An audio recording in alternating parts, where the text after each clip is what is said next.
அதாவது அந்த இடத்துல நமக்கு போலீஸ் செக் போஸ்ட் இருக்குதுங்க. அந்த போலீஸ் செக் போஸ்ட் வந்து 24/7 நாங்கள் செக் பண்ணனால அவருக்கு அதை தாண்டி போக முடியல, இறங்கி ஓடி இருக்கலாம் அப்படின்னு நினைக்கிறோம். அதை ஓடும்போது தான் இந்த சிலிண்டர் விபத்து நடந்திருக்கும். அது தெரிய வரும். ஒரு சப் இன்ஸ்பெக்டர் 2 கான்ஸ்டபிள்ஸ் அங்கே இருந்திருக்காங்க. அதுக்கு தாண்டி அவங்களுக்கு போக முடியல, நிப்பாட்டிட்டு ஓடி இருக்காரு. எல்லாம் ஸ்டோர் பண்ணி அந்த வண்டியில் பொருளெல்லாம் இருக்குது. அது இருக்கும்போது இந்த சிலிண்டர் வெடிச்சனால அதெல்லாம் தூக்கி வீசப்பட்டிருக்கலாம். காவல்துறை நண்பர்கள் நல்லா கேட்டுக்குங்க. ஏன்னா உங்களுடைய டிஜிபி அவர்கள் தமிழக பாரதிய ஜனதா கட்சியுடைய அறிக்கைக்கு என்ன சொன்னாங்கன்னா, ஒரு சிலிண்டர் வெடிப்பை வந்து நீங்க அரசியல் பண்றீங்க. மொபியினுடைய 2வது டார்கெட் உங்களுடைய போலீஸ் கமிஷனர் ஆபீஸ்.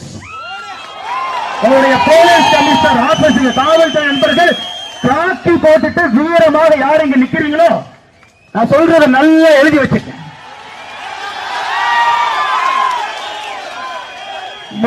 முதல் அட்டாக் துணிக்கடை.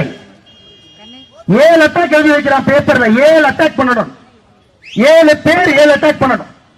முபின் முதல் நாள். 2வதாக வர்றது அன்னையிலிருந்து 6 நாள் கழிச்சு அக்டோபர் 23 6 நாள் கூட்டிக்கங்க.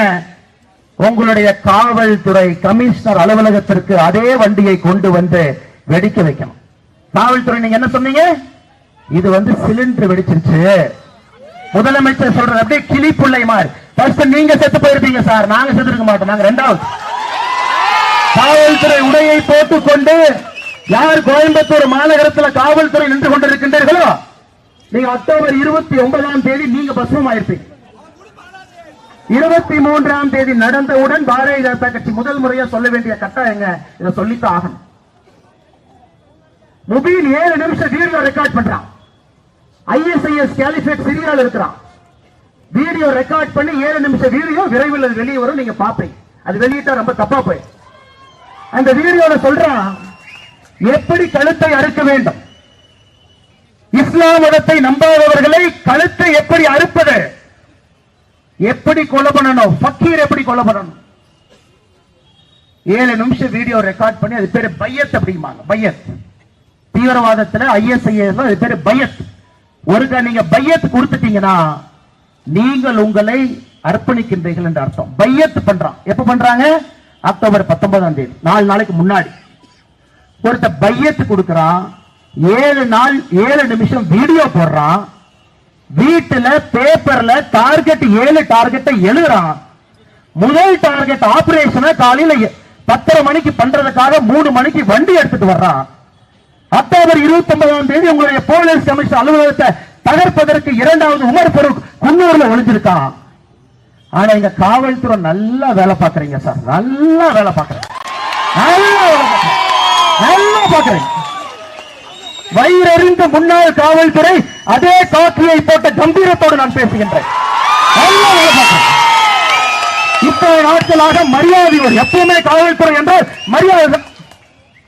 நீங்க எப்படி லைட்டா அப்படி டீல் பண்ணீங்க? அது ஒண்ணு இல்ல. அப்படி ஒரு குண்டு வீட்டுக்குள்ள பார்லஸ் குண்டு உருண்டுகிட்டு இருந்துச்சு. அந்த பிஜேபி காரனுக்கு வானத்திய கணக்கில் எங்க வேலை இல்ல, சும்மா அந்த மைக்க பார்த்தா ஏதாச்சும் பேசுவாங்க. இது வந்து தீவிரவாத தாக்குதலே இல்லை. இன்னைக்கு வரைக்கும் இந்த கேஸ்ல தேசிய புலனாய்வு ஆணையம் 18 பேர்த்த கைது பண்ணிருக்காங்க. 18 பேர். ஒருத்தர் 2 பேர் இல்லைங்க, 4 சார்ஜ் ஷீட் போட்டிருக்காங்க. இன்னைக்கு பாருங்க, தெய்வத்தினுடைய அழைப்பு போல இந்த நிகழ்வுக்கு வருவதற்கு முன்புதான் நான் வானதி அக்கா உள்ளிட்ட எல்லா தலைவர்களும் அமித்ஷா கிட்ட சொன்னோம், கோயம்புத்தூருக்கு என்ஐஏ வேண்டும் என்று. இப்பதான் அமித்ஷாஜி பதில் கடிதம் இன்னைக்கு வந்து கைக்கு. அதை பரிசீலனை செய்கின்றேன். கோயம்புத்தூருக்கு என்ஐஏ கொண்டு வருவதற்கு மத்திய அரசு பரிசீலனை செய்யும் என்று பதில் கடிதம் போட்டிருக்காங்க. என்ஐஏ வரட்டுங்க பார்க்கலாம். வேலை இல்லாம இங்க எல்லா இந்து இயக்கங்கள் தலைவர்கள் எல்லாம் மேடையில வந்து உட்கார்ந்து மாசத்துக்கு ஒரு போராட்டம். போராட்டத்துக்கு கைது. நைட்டு 11 மணி வரைக்கும். பெண்களுக்கு குழந்தைகள் இருப்பாங்க, குட்டிகள் இருப்பாங்க. அமைதியான முறையில போராட்டம் பண்றோம். அது பரிசு என்னன்னா, அப்படியே பிடிச்ச மண்டபத்துல 11 மணி வரைக்கும் வச்சா அடுத்த முறை பெண்கள் கைதுக்கு பயந்து வரமாட்டாங்க, ஆம்பளைங்களும் கைதுக்கு பயந்து வரமாட்டாங்க. இங்க பாருங்க, பாஷா அவர்களை பத்தி பேச மாட்டாங்க. அவர்கள் தான் நான் சொல்லுவாங்க. காரணம், இந்த பெரியவங்க எல்லாம் நீ வளர்த்தது அப்படி. யாராக இருந்தாலும் அவர்கள் சொல்லணும். இறந்து போனே வரிசையா வர்றாங்க. ஒருத்தர் கிளம்பி வர்றாங்க. அண்ணன் சீமான் அவர்கள் சொல்றாங்க, தகப்பா அப்படின்னு. தகப்பா அண்ணன் சீமான் அவர்களே, பிப்ரவரி 14, 1998 உங்களுக்கு தெரியாது, பாஷா மைசூர்ல போய் வெடிமருந்தை வாங்கிட்டு வர்றாரு. மைசூர்ல, கோயம்புத்தூர்ல வெடிச்சது, மைசூர்ல இருந்து வந்தது. 50 பேர் சாவறாங்க. 250க்கு மேற்பட்டவர்களுக்கு படுகாயம். 50 பேர்ல அப்பா இல்லாத பிறந்தாங்களா? 50 பேருக்கு அப்பா இல்ல இல்லைங்களா? 50 பேருக்கு அப்பா இல்ல, இவருக்கு மட்டும்தான் அப்பா. அந்த 250 பேர் யாரு வந்து படுகாயம் அடைந்து, கண் இல்ல, காது இல்ல, கால் இல்ல, வாய் இல்ல, பேச முடியாது.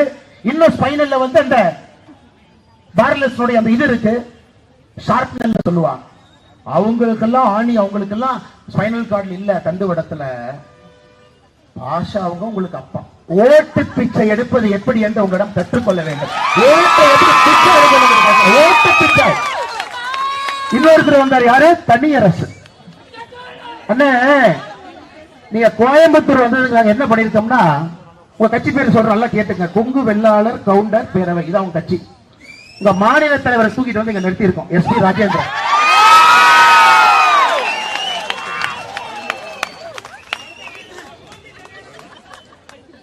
அதனால எல்லாரும் நல்லா புரிஞ்சுக்கங்க, எங்களுக்கும் உங்க வழியில அரசியல் பண்ண தெரியும். அது வேண்டாம், இயற்கையாக இந்த பாரதிய ஜனதா கட்சி வளர வேண்டும் என்று கொண்டு இருக்கின்றோம். திருமாவளவன் போடுறாரு, என்ன போடுறாருங்க? மாட்டியர், வீர வணக்கம், தியாகி. இதை விட மோசமாக ஓட்டு பிச்சை தமிழ்நாட்டில் யாருனாலும் எடுக்க முடியாது. உங்கள்கிட்ட தான் பிஹெச்டி கத்துக்கணும். ஓட்டு பிச்சை எடுப்பதற்கு அப்படியே கிளம்பி கோயம்புத்தூருக்கு வர்றாங்க. நான் முதல்ல போய் நிக்கட்டுமா? அந்த பூதோட வண்டியில் ஏத்துற வரைக்கும் கேமராவை பார்த்து நான் பக்கத்தில் நிக்கட்டுமா? இல்ல நாமளும் நடந்து போவோமே, அதுல ஒரு 4 ஓட்டு வரும். நம்ம கரெக்டா நடந்து போய் அங்கேயும் நின்னா அதுல ஒரு 8 ஓட்டு வந்தா மொத்தம் 12 ஓட்டு நமக்கு வரும். அதனால் இந்த அரசியல் கட்சி தலைவர்களுக்கெல்லாம் ஒன்னே ஒன்று சொல்லிக்கிறேன், கோயம்புத்தூர் மக்களே, நீங்கள் விழித்துக் கொள்ள வேண்டும். தொண்டை தண்ணி கிளிய கத்திக்கிட்டே இருக்கிறோம். அபாயம் வந்துருச்சு, இங்க பிரச்சனை சரி பண்ணணுங்க. கோயம்புத்தூர் வளர்ச்சி இந்த ஓட்டு பிச்சையால் நடக்காம இருக்கு. எங்கேயோ போக வேண்டிய கோயம்புத்தூர் அடைஞ்சு நிக்குதுங்க. ரோட்ல குண்டும் குழி, சுத்தமான காத்து கிடையாதுங்க, குடிக்கிறதுக்கு தண்ணி இல்லைங்க. ஆனா என்ன, ஓட்டு பிச்சை எடுக்கிறனால தைரியமா இருக்கிறாங்க, எப்படியாவது ஜெயிச்சிடலாம், நமக்கு தான் ஓட்டு பிச்சை போடுவாங்கல்ல அப்படி. ஆனால் இந்த நிகழ்வுல உங்களிடம் நான் வைக்கக்கூடிய வேண்டுகோள், நீங்க விழிக்கணுங்க, நீங்க விழிக்கணும். இந்த அருமையான ஊர் மோடி அவர்களுடைய நேரடி கட்டுப்பாட்டில் இருக்க வேண்டும். அடுத்த கட்டத்திற்கு எடுத்துட்டு போடும். அதையெல்லாம் நீங்க சிந்திச்சு பார்க்கணும். அதெல்லாம் சிந்திச்சு பார்க்கணும். என்னையுடைய சார்ஜ் ஷீட் நான் சொல்றது உண்மையான, இதுல பாதி விஷயம் நான் சொன்னது நீங்க படிச்சு பார்க்கலாம். இன்டர்நெட் போங்க, 4 சார்ஜ் ஷீட் போட்டிருக்கா, என்ன எழுதியிருக்கான்னு படிங்க. இதை விட மோசம் பாருங்க, நாளைக்கு இவங்க சொல்லுவாங்க, ஸ்டாலின் ஐயா அப்படின்னா இந்த அண்ணாமலைக்கு வேலை இல்லை, இவனே அந்த முபின் வீட்டுக்குள்ள போய் ஒரு பேப்பர் எடுத்து எழுதி வச்சுட்டு வந்துட்டான் இல்லைங்களா? அதுக்கு ஸ்டாலின் ஐயாக்கு ஒரு ப்ரூஃப் கொடுப்போம். இவனு எல்லாமே இந்த இஸ்லாமிக் ஸ்டேட் கொர்சான் அப்படிங்கிற அமைப்புக்கு வந்து அண்டர். அந்த இஸ்லாமிக் ஸ்டேட் அப்படிங்கிறது என்ன சொல்லுதுனாங்க, Central Asia, Uzbekistan, Pakistan, Afghanistan, North India, South India எல்லாம், சவுத் ஏசியா எல்லாம் ஒரு இஸ்லாமிய அமைப்பு கீழே வரணும், அங்கே ஷாரியால வர வேண்டும் என்பது ஐஎஸ்ஐஎஸ் கொரசானுடைய ஒரு இது. அந்த கொரசான் அக்டோபர் மாசம் நியூஸ் லெட்டர் போடுறான். கோயம்புத்தூர்ல ஒருத்தன் பையத்து கொடுத்துட்டு அங்க இருக்கக்கூடிய ஃபக்கீரை எல்லாம் கொல்ற கிளம்பி இருக்கான், அவனை நாங்கள் பாராட்டுகின்றோம். யாருங்க சொல்றாங்க? நாம சொல்ல, இந்த அமைப்பினுடைய newsletter voice of Khorasan October மாசம் சொல்றான். அல்ல, காவல்துறை நண்பர்களுக்கு அன்பான வேண்டுகோள், நாங்கள் அமைதியை விரும்புபவர்கள், அதுல எந்த மாற்று கருத்து யாருக்கு வேண்டாம். இத்தனை பேர் இருந்தாலும் இந்த கூட்டம் முடிஞ்சு ஒருத்தர் கூட நகராம அப்படியே வருவாங்க. வண்டி ஏறணுமா ஏறுறோம், மண்டபத்துக்கு போகணுமா போறோம், 11:30 வரைக்கும் இருக்கணுமா இருக்கிறோம். இன்னைக்கு காலையில காவல்துறை யார்ட்டே சொன்னாங்க, 3 நாள் லீவ் இருக்கு பார்த்து பண்ணுங்க, அப்புறம் 3 நாள் உள்ள போனா திங்கக்கிழமை தான் வர முடியும். சரி, 3 நாள் இருந்தாலும் கூட்டிட்டு போங்க. இந்த கைது பண்ற இடத்துல இந்த வெஜ் நான்வெஜ் மாத்தி போற மாதிரி போடாம கரெக்டா கொடுங்க. அதனால் அன்பு சொந்தங்களே, நாம் விழிக்க வேண்டிய நேரம். இது மாற்றத்திற்கான நேரம். இதே பாஷா 2003 என்ன சொன்னாருங்க? கோயம்புத்தூர் கோர்ட்ல அப்படி இங்கேயும் கூட்டிட்டு போறாங்க. அங்க பத்திரிகை நண்பரை பார்த்து கத்துறாரு, நரேந்திர மோடி மட்டும் கோயம்புத்தூருக்குள்ள வண்ணா கொன்றுவேன். அதெல்லாம் மறந்துட்டீங்களான்னு தெரியல. 2003 கோர்ட்டுக்குள்ள எடுத்துட்டு போறாங்க. அப்படியே பத்திரிகை பார்த்து கத்துறார், மோடி மட்டும் கோயம்புத்தூருக்கு வந்தா கொன்றுவேன். 2003 மோடி அப்ப குஜராத்தினுடைய முதலமைச்சர். மோடி அவர்கள் கோயம்புத்தூருக்கு வந்தாரு, காஞ்சிபுரத்துக்கு வந்தாரு, குஜராத்துக்கு போனாரு, பிரதமர் ஆயிட்டாரு, கோயம்புத்தூருக்கு வந்தாரு, ரோட் ஷோ நடத்திட்டார். ஆனால் நண்பர்கள் நன்றாக புரிந்து கொள்ள வேண்டும், அரசியல் கட்சியும் நன்றாக புரிந்து கொள்ள வேண்டும்.